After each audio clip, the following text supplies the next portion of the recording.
Spoštovani gostje, prosim vas za še par minut pozornosti.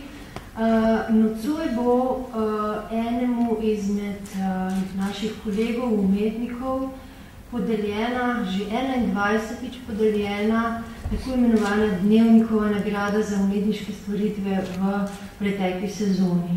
Žirija je v tej novi zasedbi letos odločala prvič. Poleg mene sta sodelovala v žiriji še gospa Nada Vidic in Egon Bavčer. Igralka, ki dobi letos nagrado, je Iva Krajc.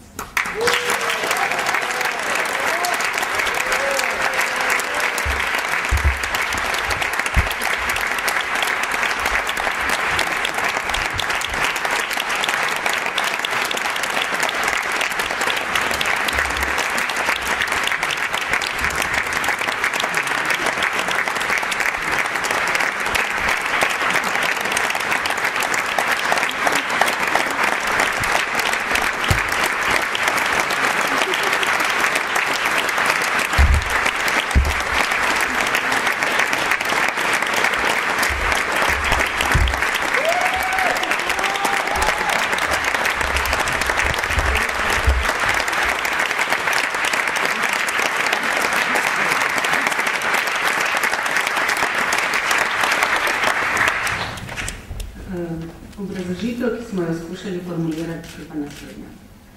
Lolita, predstava, ki je nastala po istoimenskem romanu Vladimira Nabokova, odpira skrajno zapletena in boleča vprašanja seksualne in psihične zlorabe otrok, pa tudi vprašanja seksualnosti nasploh.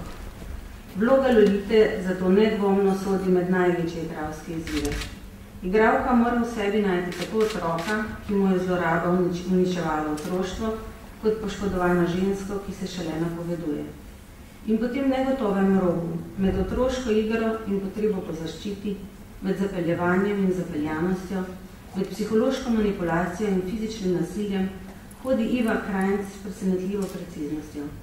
Njena otroška zmrdovanja in muhavosti, njene premene v razpoloženjih, ki jim nikoli ne zdovoli zdrsniti v kičavo otročjost, nato pa strma pot navzdol, brutalna pahnjenost v prezgodnjo odraslost, potopelo zlorabljenost prezalopševalnih tančic in končno v socialno bedo, so igralsko prepričljiva in pretresljiva izpoved o uničenju in brstenju deklice Lolite.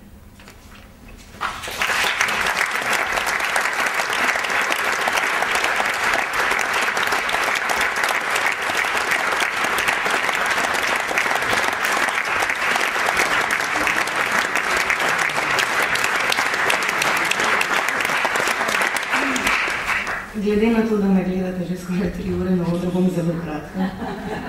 Pa verjetno bi moji kolegi tudi radi čim prešli do odra in se prodviš. Hvala za nagrado. Predvsem hvala mojim kolegom, ki so sodelovali ki so z mano ustvarili ta lik Lolite. Predvsem pa hvala Iri in ne nazadnje hvala Slavkotu, ki je bil z mano to zadnjo predstavo.